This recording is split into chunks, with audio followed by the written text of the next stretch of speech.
Lucas capítulo 23. E, levantando-se toda a multidão deles, o levaram a Pilatos.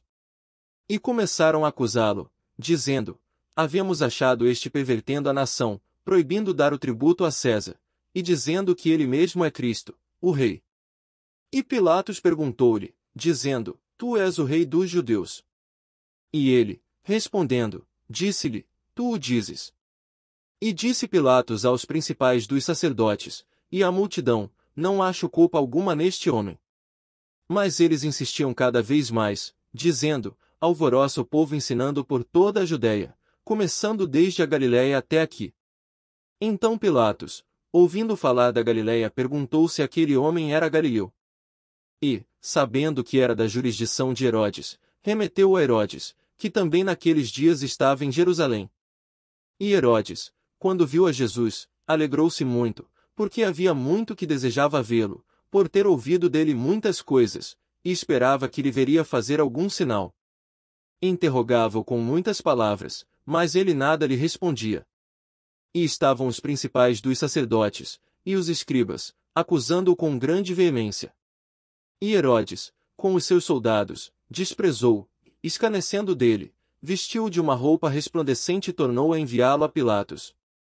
E no mesmo dia, Pilatos e Herodes entre si se fizeram amigos, pois dantes andavam em inimizade um com o outro.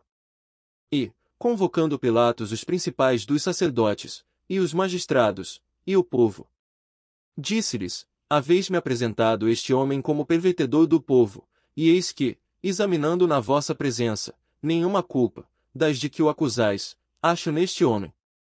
Nem mesmo Herodes, porque a ele vos remeti, e eis que não tem feito coisa alguma digna de morte. Castigá-lo-ei, pois, e soltá-lo-ei. E era-lhe necessário soltar-lhes um pela festa. Mas toda a multidão clamou a uma, dizendo: Fora daqui com este, e solta-nos Barrabás.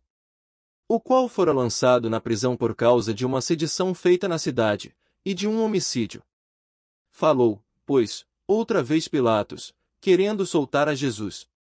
Mas eles clamavam em contrário, dizendo: Crucifica-o, crucifica-o. Então ele, pela terceira vez, lhes disse: Mas que mal fez este? Não acho nele culpa alguma de morte. Castigá-lo-ei, pois, e soltá-lo-ei. Mas eles estavam com grandes gritos, pedindo que fosse crucificado. E os seus gritos, e os dos principais dos sacerdotes, prevaleciam. Então Pilatos julgou que devia fazer o que eles pediam. E soltou-lhes o que fora lançado na prisão por uma sedição e homicídio, que era o que pediam, mas entregou Jesus à vontade deles. E quando iam levando, tomaram um certo Simão, Cireneu, que vinha do campo, e puseram-lhe a cruz às costas, para que a levasse após Jesus. E seguia o grande multidão de povo e de mulheres, as quais batiam nos peitos, e o lamentavam.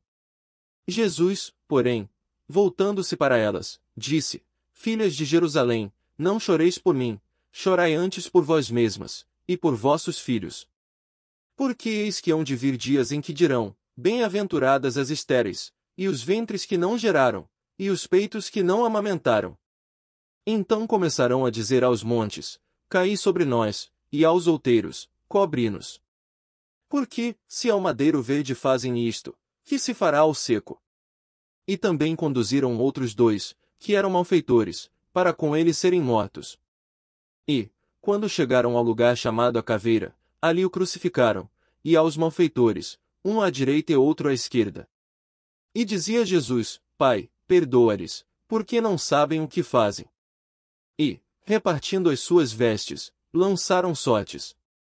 E o povo estava olhando. E também os príncipes zombavam dele, dizendo: Aos outros salvou, salve-se a si mesmo, se este é o Cristo, o escolhido de Deus. E também os soldados escarneciam, chegando-se a ele, e apresentando-lhe vinagre. E dizendo: Se tu és o rei dos judeus, salva-te a ti mesmo. E também por cima dele, estava um título, escrito em letras gregas, romanas e hebraicas: Este é o rei dos judeus. E um dos malfeitores que estavam pendurados blasfemava dele, dizendo: Se tu és o Cristo, salva-te a ti mesmo, e a nós. Respondendo, porém, o outro, repreendia-o, dizendo: Tu nem ainda temes a Deus, estando na mesma condenação. E nós, na verdade, com justiça, porque recebemos o que os nossos feitos mereciam, mas este nenhum mal fez. E disse a Jesus: Senhor, lembra-te de mim, quando entrares no teu reino. E disse-lhe Jesus: Em verdade te digo que hoje estarás comigo no paraíso. E era já quase a hora sexta, e houve trevas em toda a terra até a hora nona, escurecendo-se o sol. E rasgou-se ao meio o véu do templo. E, clamando Jesus com grande voz, disse: Pai, nas tuas mãos entrego o meu espírito. E, havendo dito isto, expirou. E o centurião, vendo o que tinha acontecido, deu glória a Deus, dizendo: Na verdade, este homem era justo. E toda a multidão que se ajuntara a este espetáculo, vendo o que havia acontecido, voltava batendo nos peitos. E todos os seus conhecidos, e as mulheres que juntamente o haviam seguido desde a Galiléia, estavam de longe vendo estas coisas.